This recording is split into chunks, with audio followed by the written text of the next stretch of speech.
Alright, hello.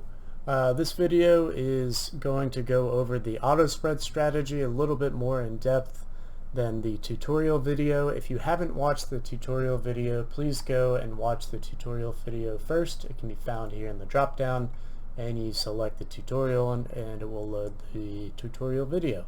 It's just an overview of how the CryptoBUB works, what it does, what it doesn't do, all that good stuff. This video, however, is going to go a little bit more into the Autospread strategy, what it does, and why it could be useful in certain situations. But just like any specific strategy or anything that's new or foreign or something that you're just trying out, or even if you're familiar with it already, it's going to be entirely up to you. So it's 100% up to you, the trader, to decide whether or not this is a good strategy for your goals as a trader. If you think it's a good strategy, period. If you agree or if you disagree, it's entirely up to you. I'm not advocating that this is a great, super, all awesome, amazing strategy that's going to solve every problem of trading or anything like that. So this is, of course, not financial advice or anything like that. So just to get that out of the way, this is simply just another tool that you could potentially use if you see fit to do so. Alright, let's jump into what the Autospread strategy is, and then we'll see a bot that I have set up and the orders. So the Autospread strategy, the idea behind it is to try and capture the 24-hour spread of the whatever coin that you're trading. That was the initial goal of the Autospread strategy. So in the spreadsheet version of the CryptoBUB, the idea behind it was to look back 24 hours, kind of see what spread had happened between the low and the high, and then gauge like, okay, well, if it's done that previously, then if it does that again going forward, then my buys and my sells and my safety orders will be within that area.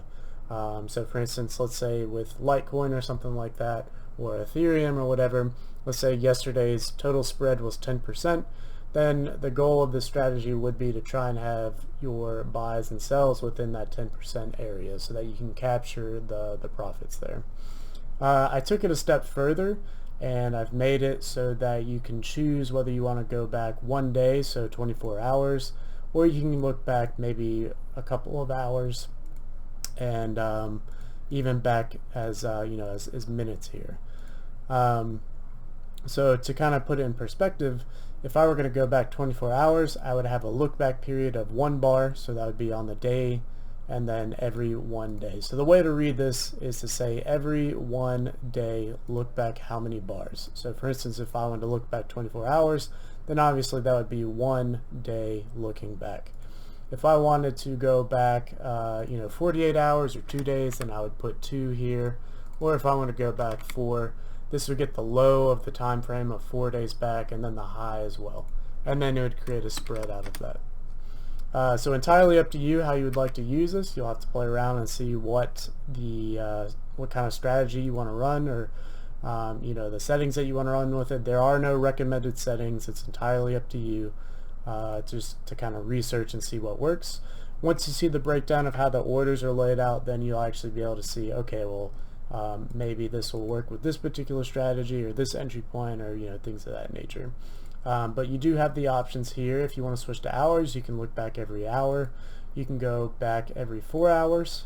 So if I did this means that I would be creating a trigger. So whenever you start, just like with the other strategy and the CQS profit rate here, whenever you toggle on the strategy here and then you save your bot, then it will create a trigger in the background. And what this will do is it'll create a trigger that will run every 4 hours, and it will look back at the 4-hour candlesticks. It will look back 2 periods of those. So again, the way to read this is it creates a trigger that will run every 4 hours, and it will look back on the 4-hour bars. It will look back 2 bars. So if I were to go to the 6 hours, this will create a trigger that will run every 6 hours, and in this case, let's change this to 3. It will now look at the 6-hour bars, and it will look back 3 bars back. Now this is specific to exchange, so for instance certain exchanges don't allow a 6-hour bar, some don't allow a 12-hour bar. You know, it is specific to the exchange. So this is a paper account. With the paper trading, you are pretty much locked into Binance, and Binance does offer 1, 2, 4, 6, 8, and 12 for the hour look back periods. Same thing with the minutes. You've got 15 and 30, that's supported by Binance, and then the day, you've got 1 day look back here.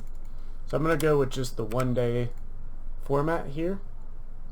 And again, just as a reminder, if you're going to use CryptoBUB strategies, you have to actually enable them to interact with your bots on 3 commas. So make sure you actually enable this. And okay, now let's talk about the actual strategy behind it. The goal of this is to capture the entire spread, what has worked in the past, and is kind of, I guess, just a baseline for you to go off of. What this does is it will change your target profit percent, and it will change your safety order percent, your initial safety order percent. So you need to have at least 1 safety order, and then your target profit percent you will always have, but you need to have at least 1 safety order active in order to use the strategy. What I like to do personally, this is just my own personal preference, is I like to have a max of 2 safety orders. I like to have 2 active safety orders, and I like to have a volume scale of 2 and then a step scale of 2. That's just my personal preference. I find that that will cover the entire spread. For instance, on a look back period of 1 day, this coupling of 2, 2, 2, it works well in finding the entire spread there. But again, you're going to have to decide for yourself what you want to do and how you want to use it. So let's take this example for the 2, 2, 2 approach here, and I've got a bot that I just created here. It's a paper trading Autospread bot here. The goal behind it would be to double it's a DCA approach. The goal would be to double up on your safety order size, so that whenever you do a DCA order, that your break-even point would be at the previous DCA safety order, and that way if the price goes back up to that DCA order, then you're at your break-even point, and then you have just a little bit to go on your target profit percent. Now, like I said before, the Autospread strategy will handle your price deviation for your safety order, your initial safety order, so it will handle this here, and it will handle the target profit percent. Now, I've already gone ahead and started this up, so I've already I've already enabled the strategy, and it's already run once, so that's why the target profit percent is the way it is at the moment. I didn't set these, it's just what it came out to for the calculation. However, you notice here that I'm going with the 2, the max active safety trade counts of 2, volume is 2, and then the step scale is 2. Alright, let's go over and look at the chart. Actually, you know what, before that, I need to specify that the deal start condition, I have it as an open new trade ASAP only for example purposes here. You'll need to decide what deal start condition you want to use. I'm not saying that you need to go ahead and use the ASAP here. I am specifically using this so that I can show an example of how the Autospread strategy works. So I wanted it to go ahead and get into a trade. But you'll have to decide on your own whether it's your own custom start condition or if it's one of these that are already included in 3 commas. You'll have to decide for yourself what you want your deal start condition to be, and then see if the logic for the Autospread strategy makes sense for the deal start condition. So again, it's entirely up to you to decide what you want to do there. Okay, so let's jump over to the deals page here, and you can see I've already got a deal active because the ASAP goes ahead and just starts the deal right away. And I just went ahead and made it on BTC ETH for no particular reason, just because that was the default that it gave me. Okay, now you can see here that my settings for the spread, let's see, let me look at a good let's bring this back up here actually. So the spread percent for my deviation, or my initial deviation here, is going to be almost 1%, so that's going to be 1% for opening my first safety order, and then I have a target profit percent of 0.65. So if I go here and if we look at the actual orders,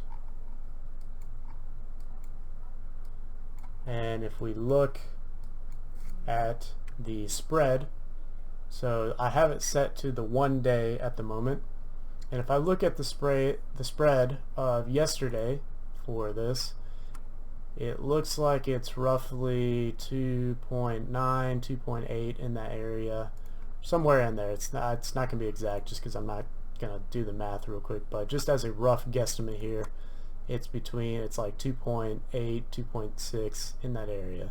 Yeah, 2.83, something like that. Now if we look here, we have our initial order right here at the green triangle. Let me see if I can, bam, there we go, yellow. Alright, so we've got our initial buy order here, and if we go down just a little bit, let's see if I can nail it right where it bought. I don't know if I will. If we go to our first order here, the initial, it's 0.91, but let's see if I can get it closer to the, I mean, it's going to be, I'm not going to be able to get it with my spread percentage here. If I were to actually calculate it out, it would be to the what we said before, the 0.98. So this is going to be your first safety order here, and then because I had it set to the volume scale of 2 and the step scale of 2, that means that my step scale is going to be 2, so it's going to be 2 times what this is, so it's going to go down another, it's basically going to be 0.98 times 2, and it's going to go down almost 2% here. And then you can see from the initial buy all the way down to the bottom, it's negative 2.88, and then we said here that the spread percent was just about that. You can see it's negative 2.86. So the goal, you can see here, is to capture the entire spread of yesterday's movement, or whatever setting you have set to, so that if it drops down here, I'll catch that, and if it drops down here, it'll catch that. And then if I have a volume scale of 2, that means that whenever this gets triggered, my DCA buys, then my break even will now drop to it'll drop to here, and then it'll drop to here, and then my break even point will be here, and then that means I'll just have to go up 0.65% to actually get out and get the profit, because that's what it calculated out to. Yeah, I don't know. So there's one more thing that's important as well for the auto spread strategy. Now that you can see what it's doing here, is it's looking back and trying to grab the spread and then capture the whole spread. And this is why I like using 2 orders, because I'll be able to play the entire spread here. If you only had 1 safety order, then you would essentially just ignore this last safety order. It would simply just be this first safety order, and then that's it. The auto spread strategy will only work with simple bots, and the reason being is since it tries to capture the spread of the coin that you're using, composite bots don't allow you to change attributes inside your bot for specific coin pairs. It's only for the bot as a global, as the bot as a whole. So a simple bot, you have to use a simple bot, because within the simple bot, what it does is it goes and it looks at the candles for the BTC ETH pair on Binance, since this is a paper trading account. It goes and it looks at those candles and then grabs the spread calculation out of those candles, whereas with a composite bot, I'm not able to go in and say, okay, if I have 100 pairs in that composite bot, I can't go in and say, okay, well, for BTC Ethereum, I want it to be specifically this deviation percent for just this pair here. It's going to affect the entire composite bot. So again, you have to use a simple bot. Unfortunately, I wish the composite bots had more available parameters where you could do that, but it's just the way it is at the moment, and I don't know if it'll ever have that much functionality, but we will see. I don't know. So just to let you know, you have to use a simple bot. Let's see, I'm trying to think if there's anything else. If you encounter any errors, let's go over that real quick. I think that's going to be the last bit that I need to actually go over. If you encounter any errors in your logs or in your system errors, a lot of times what that is the for instance on Binance, and I've noticed that happens the most on Binance. I don't ever really see it very often on any of the other exchanges that are available, but for some reason Binance, their API is sensitive or something of that nature. The way this works is because the background is the back end of this is an app script trigger. Google has essentially a pool of IP addresses that it uses to make outgoing calls to external websites and things of that nature, and that's the same case for the triggers that we use on the back end here. So our triggers, they're it's just a random IP that you're assigned for that particular running, and that's the same for other people as well. So other people that are using Google IPs also use, or if they're using AppScript as well, they also use the Google IPs also whenever they're making external calls. So if a bunch of other people are making external calls to Binance at that exact same moment, and let's say somebody else, not us particularly, but some other creator has abused the IP or something like that for Binance, then Binance is going to come back with an error and say, hey, I'm putting you on pause real quick.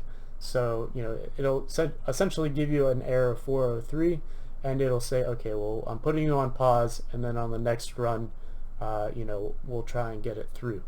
So if you get one of those, don't freak out. Just know that it's just part of the system. I get them from time to time. If that is a concern to you, then maybe what you want to do is just drop down your frequency to where it's you change it to hours or something instead of once a day. Entirely up to you. It doesn't really faze me as much. I'm not entirely worried about it as much. I know it'll eventually run, and things will be just fine. So yeah. One last thing too. The strategy will only update the deal start, or not the deal start condition, but it'll update the bot. So for instance, it'll update these settings here, and then once you're in a deal, it will continue to update the bot. However, it's not going to update your deal here. So once you're in a deal, it's going to run that deal through. However, on the next deal, whatever settings that it was updated to, it'll grab those new settings and then apply it to the new deal. Okay, I think that's pretty much everything. If there's anything else, I'll put a note in Discord, and if you have any questions, definitely ask in Discord.